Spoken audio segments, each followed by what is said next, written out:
Pessoal da torcida tricolor, o São Paulo foi à Arena Barueri, mas que era uma representação do Morumbi. O Morumbi teve show do Metallica, então o jogo não pôde acontecer lá. E o São Paulo foi na histórica Arena Barueri. Histórica, porque lá foi o 100º gol do Rogério Ceni, só por isso que é histórica, na verdade. E pela necessidade do clube, o Pacaembu, a gente sabe, ele está numa reforma monstruosa, então o São Paulo tinha que arrumar um lugar para jogar. Foi a Arena Barueri. Um dos motivos até do jogo do nosso videojogo está acontecendo muito mais tarde. E também hoje a gente vai fazer um vídeo um pouco mais rápido que o normal. Em parte em função do meu problema de saúde, em parte em função de testes que a gente está fazendo aqui. Enfim, São Paulo conseguiu a vitória que precisava. Esse é o vídeo de jogo. O vídeo de jogo de uma partida que o São Paulo oscilou ali, né? Durante o jogo oscilou algumas vezes. Teve momentos que esteve melhor, teve momentos em que correu algum risco, mas na maior parte do tempo esteve bem. Teve um gol do Arboleda num cruzamento do Igor Vinícius, teve um gol do Igor Vinícius, que talvez tenha feito aí um bom jogo depois de um longo e tenebroso inverno, mas eu vou perguntar para o Gabriel Perissini, porque da última vez que eu achei que o Igor Vinícius tinha ido bem, o Gabriel Perissini não tinha concordado muito. Hoje eu tive essa mesma impressão, então hoje nós vamos descobrir de novo a opinião do Gabriel, que viu tudo em loco, viu tudo do campo, com uma visão privilegiada, mas hoje o São Paulo conseguiu o resultado que precisava e teve ali umas defesas boas do Jandrei, teve um bom sistema, mas enfim, Gabriel, o que você viu do jogo? O que você gostou? O que você não gostou? E já começando com a pergunta, porque o Rogério resolveu testar 3 zagueiros. A gente tinha uma dúvida se isso tinha acontecido em função da perda do Nestor, mas ele falou na zona mista que não, que ele já tinha treinado isso, ele estava inseguro em relação aos gols que São Paulo vinha tomando, e que, na verdade, quando ele perdeu o Nestor, ele já não tinha mais tempo de trazer o Pablo Maia, então ele se arriscou com o Gabriel Neves. Outro que foi uma surpresa. Então, a grande surpresa ali do Rogério, na ausência do Nestor, teria sido o Gabriel Neves. Óbvio que ele teve que realocar todo mundo. Mas o que você achou do Rogério fazer uma experimentação num jogo desses, que era um jogo eliminatório, um jogo que valia muito para o São Paulo? Eu acho que os principais pontos desse jogo aí, até dessa declaração, assim, algumas coisas a gente tinha falado ali no pré-jogo, né? Você traz um pouco mais de segurança pelos lados do campo, os laterais do São Paulo, os titulares hoje principalmente, marcam mal. E o Wellington, quando estava jogando, estava marcando mal também, teve uma sequência aí de jogos ruins na marcação, então era um dos pensamentos do Rogério, era justamente melhorar essa marcação pelo lado. Eu acho que dessa declaração, a grande novidade é o Rogério falar que, com a ausência do Nestor, quem ganha a vaga era o Gabriel Neves. Então, se a gente tivesse o Nestor, a gente iria de Igor Gomes como primeiro volante. E aí era um ponto para a gente começar a observar para o Rogério, que pelo menos para o Rogério, aparentemente, ele começa a cogitar o Igor Gomes começar partidas ali como primeiro volante, aproveitando, de repente, uma maior proteção com os 3 zagueiros, para recuar ali o Igor e você ter um pouco mais de dinâmica ali na saída de bola. Essa história toda junto com o trio de meio-campistas, que fica ali o trio junto com os alas, né, e a dupla de ataque. Então, assim, é algo que me agrada, esse teste com os 3 zagueiros. A gente falava em lives, em jogos, ao longo do Campeonato Paulista, o quanto a gente gostaria de ver o São Paulo com 3 zagueiros. Eu acho que o melhor estilo para o Arboleda, para jogar ali de líbero, é o melhor estilo para você ter saída forte pelos 2 lados. Então, é o melhor estilo para os laterais que não marcam tão bem. Então, assim, o São Paulo tem algumas características que funcionam bem com 3 zagueiros e que mereciam pelo menos o teste. Né? O Rogério falou que treinou ontem, treinou essa semana, essa história toda, essa questão da linha com 3 zagueiros, falou que não vai jogar sempre, nenhuma formação, nenhum sistema, o Rogério joga sempre, né? Só que aí algumas coisas com esses 3 zagueiros, era que sem a bola, muitas vezes o Diego virava um lateral, o São Paulo em alguns momentos se defendia com linha de 4, o Igor Vinícius já ficava um pouco mais à frente, ali eu achei que faltou um pouquinho de ajuste, porque tinha hora que era para fechar em linha de 5, e aí o Igor Vinícius estava um pouquinho fora ali da linha de 5, aí quando fazia a linha de 5, o Alisson estava um pouquinho fora ali da linha de frente, ou melhor, quando fazia a linha de 4, o Alisson estava um pouquinho fora, aí ficava quase com 4, 3, porque ficava Igor Vinícius, Gabriel Neves e Igor Gomes, e o Alisson um pouquinho à frente deles, entre essa linha de meio de campo e de ataque, ali com o Éder e com o Caleri. Então não sei se era algo planejado, não me pareceu, porque me parece fazer muito sentido essa linha defensiva dessa maneira, mas de uma maneira geral agradou. De uma maneira geral, você consegue perceber que com alguns ajustes é um time que consegue jogar dessa maneira, consegue ter uma boa saída pelo lado esquerdo, consegue ter mais profundidade, consegue ter uma boa saída pelo lado direito também, não fica tão preso como fica quando às vezes o São Paulo jogava ou com o Colorado, ou num dia ruim do Pablo Maia, ou com o Luan, e o Luan hoje entrou muito mal, mais uma vez, muito mal, e aí você fica às vezes só com um zagueiro de saída, e aí o outro é o Arboleda, que não tem essa capacidade toda, o volante não tá bem, o São Paulo fica previsível para fazer essa saída de trás, aí depende ou do único zagueiro que constrói melhor, ou de uma bola longa do Jandrei. Hoje o Jandrei novamente conseguiu acertar bons lançamentos. Mas eu ia falar isso, apesar de acertar bons lançamentos, o Jandrei com pé inquestionável, mas ele também errou algumas bolas, e preocupante, algumas que não foi nem erro dele, que ele chutava a bola no meio, a bola voltava, e não é um erro, ele dá aquele balão, e é exatamente, eu só estou colocando mas uma ele erra aqui. a própria reposição. Sim.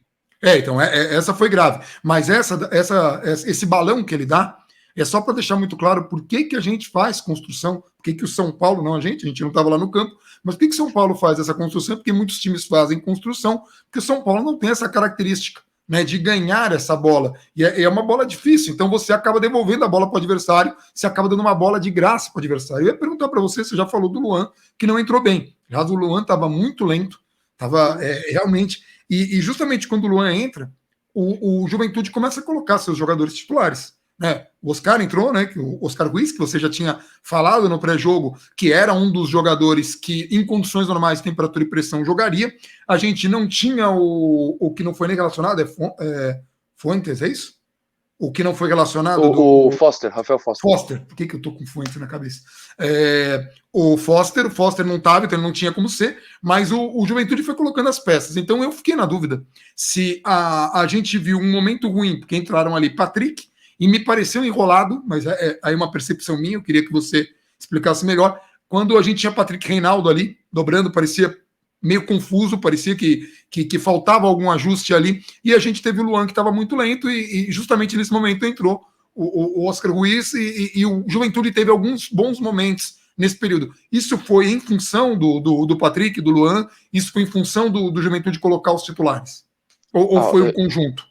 Foi o conjunto, mas principalmente, primeiro, uma partida muito ruim do Luan, e aí quando o São Paulo retorna no intervalo, volta para aquela formação mais habitual, 4-1-3-2, que jogou a maior parte do tempo nessa temporada, e você tem o volante muito mal no desarme, mal na saída de bola, errando passe, dando espaço, e você fica quando o adversário precisa se jogar para cima, ele precisa. Em qualquer cenário você vai ficar muito, muito vulnerável. E aí o São Paulo sofreu um pouco com esse desempenho ruim do Luan, ali principalmente na frente da área. Tecnicamente não foi um dia bom do Igor Gomes também, então às vezes a bola caía ali quando o São Paulo conseguia clarear um pouquinho a jogada, o Igor não conseguia dar sequência nos lances. A mesma coisa acontecia com alguns outros jogadores que tecnicamente não estavam bem. O Caleri hoje não estava nada bem, também ali pouco antes de sair ele larga uma jogada, o São Paulo tá atacando, ele tá de costas, aí o passe é para ele, ele tá de costas. Nossa, o Luciano vai meter a bola para ele, foi uma bola até que ele foi recuperar e não deu para entender. Eu não consigo entender. Eu não entendi muito, mas não sei se ele sentiu, mas não fez o menor sentido. Ele saiu muito chateado com o próprio desempenho. Ele não saiu chateado acontece, sim, ele saiu porque não foi bem, não estava dando certo. Achei que ele deu tomou, ali.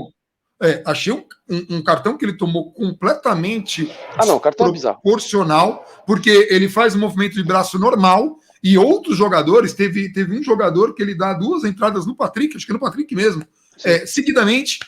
Nada de cartão. Aí um cara que faz o movimento natural do braço, não, aqui pegou no rosto, um negócio bizarro, mas enfim, a gente já falou muito. E aí, depois já com o cartão, ele não precisava daquele carrinho, já com o jogo 2-0, né? Perigoso. Poderia comprometer a Copa do Brasil. Sim. Entendeu? Quem sabe quem é o adversário do sorteio. Exato. Então, e aí também, assim, o próprio Igor Vinícius, para a gente falar do Igor Vinícius que você trouxe no começo do vídeo, o Igor Vinícius hoje ele é ultra decisivo, o São Paulo ganha de 2-0, ele dá assistência, faz um gol, ótimo, mas o desempenho dele, de uma maneira geral, ele teve bons momentos, mas, cara, ele precisa com urgência, a gente vai repetir isso pela 10ª vez, ele precisa com urgência treinar cruzamento. Ponto. Não dá, principalmente quando você tem 3 zagueiros e você aproveita a característica de profundidade que ele dá, aí ele chega à linha de fundo, aí com espaço, aí ele vai fazer o cruzamento, aí a bola ou sai rasteira, ali horrível, um cruzamento que a bola mal sai do chão, ou ele dá um bico, a bola atravessa a área inteira. E vai parar do outro lado, pro outro lateral. É muito eu falei, ele quis inverter, obviamente que não, ele só errou mesmo a força da bola. E assim, isso acontece durante o jogo, principalmente quando o São Paulo teve um bom volume ali no primeiro tempo, explorando ali pelo lado, pelos lados, na verdade, aí acontece 3 vezes o cruzamento por baixo ruim, 3 vezes a bola atravessa a área, é muita chance desperdiçada. Eu não estou falando que ele vai acertar todos os cruzamentos, mas assim, primeiro que tem que melhorar o cruzamento, para ter alguma chance de acertar, porque esses que eu citei, a chance é zero, nenhuma. E tem que melhorar para pelo menos dificultar o sistema defensivo de tirar essa bola. Pô, o cruzamento ali é difícil, o goleiro tem que sair socando, tem rebote, o zagueiro joga para escanteio, o zagueiro rebate para dentro da área, alguém chega numa segunda bola finalizar de frente. O Luan teve que tirar 3 seguidas de cabeça da área, que foram cruzamentos mais chatos do que esse que você descreveu do assim, Igor ele precisa Vinícius. Melhorar, porque ele tem essa velocidade. Hoje ele fez uma belíssima jogada ali pela direita, que ele termina costurando ali por dentro, aí ele quer finalizar, o corpo tá desequilibrado. Assim, o Reinaldo hoje também não foi bem nesse apoio, teve chance de chegar à linha de fundo, teve chance de fazer jogadas ali por dentro, trazer o jogo mais por dentro. Acho que o próprio Rogério comentou isso na coletiva, eu ainda não vi a coletiva, mas eu li um trechinho bem rápido que apareceu, porque assim, na live que eu fiz no UOL passada contra o Fortaleza, eu falei, bom, para mim parece muito claro que o Rogério não está satisfeito com o elenco de São Paulo, com o desempenho do São Paulo. Hoje ele confirmou isso. E hoje ele fala isso explicitamente. Acho que é a primeira vez que ele fala com tanta clareza, assim, o quanto e ele tá não sabe se é quantidade de jogos, se é assim, o uma coisa é ele falar que ele não gostei desse jogo, que essa partida aqui não foi legal, esses minutos não foram bons. Agora ele realmente está falando que a sequência de jogos não tem agradado ele. São Paulo vem em uma sequência sem jogar bem. E aí ele faz essa mudança mais drástica em que, com alguns ajustes, você consegue trabalhar melhor. Ele coloca o Gabriel Neves hoje. O Gabriel Neves hoje, acho que é uma partida irregular. Acho que é a melhor definição. Eu gosto do Gabriel Neves. Teve um momento particular que ele erra 2 bolas, que ele erra, ele recupera logo no começo do jogo, e aí ele vai jogar de novo e ele erra outra vez. Com a bola foi muito mal, sem a bola ali, alguma dificuldade em alguns desarmes, mas fechou bem a linha de passe, entendeu ali bem essa ideia do São Paulo, às vezes virava ali um 5-3-2, então ele conseguia acompanhar bem o lado da bola para fazer essa cobertura. Então foi bem na leitura de jogo. E para falar de leitura de jogo, para a gente também resumir essa classificação que, se não empolgou, também gerou pouquíssimos sustos ao São Paulo, o que é bom no time do mata-mata conseguir avançar contra um adversário de Série A com alguma segurança, depois da partida horrorosa que fez e que colocou no intervalo do jogo a classificação em seríssimo risco, é o Luciano, que hoje o Luciano novamente não entrou bem, tecnicamente, mas a característica do Luciano, e aí é mérito do Rogério, me parece que ele teve essa leitura, a característica do Luciano melhorou o São Paulo. Quando o São Paulo estava mal ali na volta para o segundo tempo, ele faz 2 alterações colocando Marquinhos e o Luciano fazendo esse recuo para ajudar o Igor Gomes ali no meio de campo, para gerar uma opção de passe, aí novamente falar a leitura de espaço do Luciano para, tô livre, recebe aqui, ali tem espaço, vou me colocar ali, olha, um desafogo. Isso fez o São Paulo melhorar bastante no jogo, tirou o São Paulo de trás, fez o São Paulo ocupar um pouquinho mais o campo de ataque, e a entrada do Marquinhos também acabou sendo decisiva, porque ele que rouba a bola do segundo gol, né? O Juventude estava construindo o ataque, bola vai ali para a lateral esquerda do Juventude, o Marquinhos recompõe, faz o desarme, o São Paulo pega a bola no contra-ataque e sai o gol.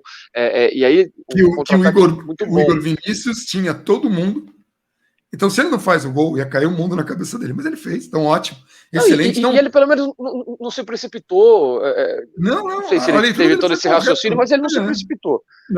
Ele não chutou de qualquer jeito logo, ele não fez o passe para qualquer um. O São Paulo tinha muita vantagem ali, né? Sim, mas é isso que eu estou falando.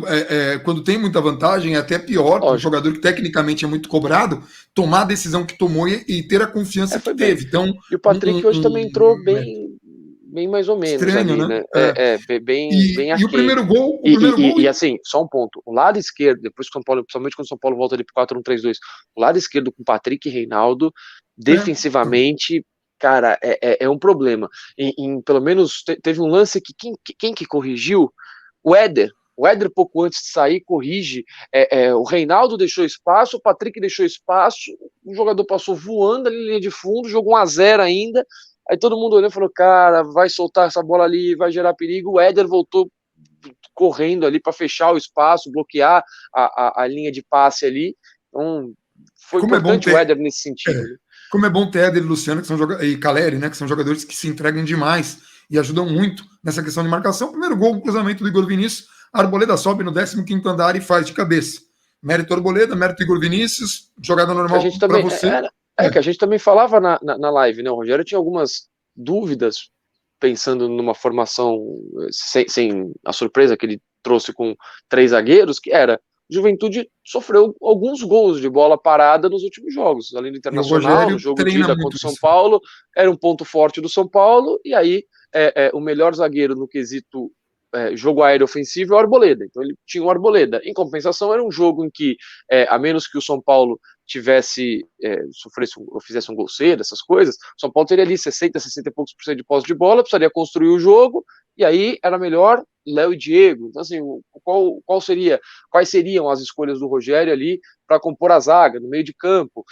Só pode ter algumas dúvidas, lateral esquerda, dupla do Caleri. Então, assim, o Rogério opta pelos 3 zagueiros, e aí foi premiado novamente com um gol de cabeça depois de uma cobrança de escanteio, 200º gol assim, do São Paulo em bola parada. Lembra que a gente reclamava isso antes do Rogério? Nossa, São Paulo, hein? O dia que fizer um gol de cruzamento, o último árbitro estava vivo ainda. O pessoal fazia piada disso e virou um ponto forte de São Paulo. Forte, e é uma coisa que inclusive o Charles, o auxiliar do Rogério, falou. A gente é muito focado nisso.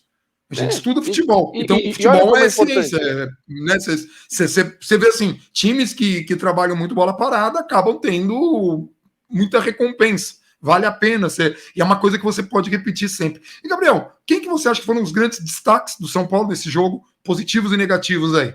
Vamos tentar pegar 3 positivos e 3 que não foram bem. 3 a gente já falou, Vinícius, talvez. Indiscutível, o gol e assistência, indiscutível. O Arboleda faz o gol, e o Arboleda jogando como ali terceiro zagueiro para rebater bola, tirar a bola de cabeça quando a Juventude começa a fazer jogo aéreo. É o melhor cenário para ele. Os outros 2 zagueiros eu achei que também foram muito bem, Léo e Diego. Diego achei que fez uma ótima partida, realmente boa partida do capitania Diego. Do Diego. Foi como capitão, até por essa, às vezes virava meio que um lateral por ali, muitas vezes já nesse cartão do Caleri, saiu ele atravessar o campo, cobrar o juiz corretamente, que é o que um capitão tem que fazer. Na volta do intervalo, os jogadores de São Paulo pressionaram também. São Paulo voltou antes do Juventude e fez uma pressão ali no árbitro logo depois. De modo inteligente, não é atabalhoado, não é peitando, não é nada, mas é de modo inteligente. E isso é importante, papel importante. Capitão. O Léo fez boas saídas, começou o jogo ali com alguma insegurança, tomou um drible ali bem desconcertante ali acho que foi do Jadson. Que drible, hein? Que drible, hein? E depois, assim, tomou conta. E depois até começaram a cair jogadores um pouco mais velozes ali pelo setor dele, começou a ganhar as disputas, começou a antecipar bem, começou a sair jogando com tranquilidade, no segundo tempo jogando ali numa linha defensiva de 4 jogadores também bastante seguro, continuou fazendo a saída de bola dele. Então, assim, gostei bastante do trio de zaga do São Paulo hoje, bem seguro, e o Éder eu acho que vale o destaque pela coletividade. Você tem o lance que ele volta para fechar a linha de passe, ainda no primeiro tempo o Éder era importante para essa pressão do São Paulo, então às vezes o Juventude tentava fazer uma saída de bola, era o Éder que vinha pressionar para não dar aquele espaço, que o jogador tem espaço, domina. Em alguns momentos, foram 2 momentos, teve ali um desgarre na marcação ali do São Paulo, uma desgarrada na marcação ali do São Paulo, que permitiram finalizações de longe. Na verdade, o jogador preferiu o cruzamento e o outro virou uma finalização que explodiu na zaga e virou um escanteio. Ajustes de você trocar uma formação assim. Teve uma boa defesa do Jandrei também, num chute. Foi mais em cima dele, mas é uma defesa difícil. Mas teve uma no cruzamento baixo. Que ele faz uma leitura muito boa. De novo, o Jandrei está numa fase muito boa. É importante a gente ressaltar isso, porque a gente não sabe. Amanhã toma um gol, vira o pior goleiro do mundo. Isso não pode mais acontecer. A gente tem que lembrar que é um goleiro que está trabalhando muito bem, está sendo muito seguro e está dando conta do recado. Isso é muito importante agora para o São Paulo, a gente entender o que é esse São Paulo. É um time brigador, não é o melhor time do certame nacional, está muito longe disso, mas é um time que briga, é um time que disputa e é um time que se modifica conforme adversários. Então, quem quer que venha, o Rogério vai tentar ali achar um jeito de ser combativo, de conseguir jogar de igual para igual, lembrando que sorteio, né? Pode vir uma pedreira, pode vir, né? Por exemplo, o Santos se classificou agora há pouco com 3-0 no Curitiba. Pelo que aconteceu no primeiro jogo, era para o Curitiba ter passado e decidido, de repente, no primeiro tempo. Feito 3-4-0. Pois é, no primeiro tempo. Só que fez um e o Santos devolveu 3. Então, o Santos pode estar achando, fez a melhor partida do ano, pode estar achando o jeito de jogar, pode pegar o São Paulo na próxima fase, sorteio. Tudo pode acontecer. Mas o Rogério está ali, com o grupo na mão, fazendo experiência. A única coisa, o único ponto que eu me preocupo em relação ao Rogério, já comentei isso contigo, é que às vezes o Rogério faz esses testes em jogos muito grandes. Eu acho curioso só. E isso tem a ver com essa natureza do Rogério de ser ousado. Eu lembro que ele faz uma contra o Corinthians no Clássico, que ele resolve ali colocar, né, fazer mudanças grandes na escalação. Aí hoje, um jogo eliminatório, resolve colocar 3 zagueiros. Então, são essas coisas, mas fazem, tá no pacote. Rogério Ceni, que é um pacote que vem dando muito certo para esse São Paulo, da modo como ele foi montado. Por enquanto está funcionando. Não é o São Paulo vistoso, mas é um São Paulo que faz a lição de casa, que se classifica. E agora tem desafios no Brasileiro, vai ter uma sequência em casa, vai ter clássico fora de casa com o Corinthians, um jogo que é sempre muito importante ali na temperatura e tudo mais. E vai tem ter jogos 3 semanas, 3 semanas aí no meio de semana, jogos de meio de semana para tirar todo mundo de jogo e trabalhar alternativas, trabalhar repertório. Contra o Jorge Wilson e o Ayacucho pode jogar a escalação que o Rogério quiser, poupando, evidentemente, e depois desses 2 jogos você tem uma semana livre, você não tem jogo do São Paulo ali no primeiro meio de semana de junho. Para finalizar, só falar rapidinho do Alisson, que acabou entrando ali como meia. Eu não gosto muito do Alisson quando ele já joga como meia. Eu gosto do Alisson aberto, caindo ali, saindo da ponta para fazer o meio. Eu não gosto quando ele faz o oposto, ele começa no meio para ir para a ponta. Eu não acho que ele consiga render tanto assim, ainda que ele tenha conseguido boas associações ali pela esquerda com o Reinaldo. O São Paulo conseguiu, eu acho que era a proposta, né? Você libera mais os alas e você consegue criar mais por ali, mas aí fica a curiosidade de quando o Nestor tiver à disposição, se o Rogério quiser testar os 3 zagueiros, se ele vai ir de Nestor, Alisson, jogadores ali com características bem diferentes, e o Igor recuado, ou se ele vai de Igor e Nestor mais avançado e tenta descobrir quem seria esse volante, de repente um Pablo Maia ainda oscilando, um Luan se melhorar de forma, um Colorado quando voltar de contusão, saber quando volta, em que contexto volta, essa história toda, mas aí é assunto para outras lives, né? Domingo, espero que o Cuiabá, jogo importante também. Eu espero que o Igor não venha para a primeira volância, não, coitado, né? O cara tá ali se achando. Então, Alisson, Luan e o Caleri estão ali nos destaques negativos hoje? Então, a gente falou o Rigoni nem vale a pena citar, também não achei um grande jogo do Patrick, mas eu acho que ficaram abaixo ali mesmo. Acho que Alisson, Caleri e Luan, acho que são os principais nomes assim, que me vêm à mente, assim. E Igor Vinícius está nos destaques. Veja só, dessa vez não discordamos. Positivo, tem coisas junto com a linha de zaga ali. Então tá certo. Então, dessa vez, Igor Vinícius se salva aqui no vídeo. E agora, assim, é importante para a gente saber também o que você está pensando, o que você viu do jogo. Comente aí. Esse foi um vídeo um pouco mais curto, então um pouquinho mais palatável. Também comente se você gostou desse formato um pouco mais rápido. Eu vou para a minha recuperação, porque eu quero voltar a ir para jogos rápidos. A gente vai se despedindo. Um abração para todo mundo e Vamos São Paulo.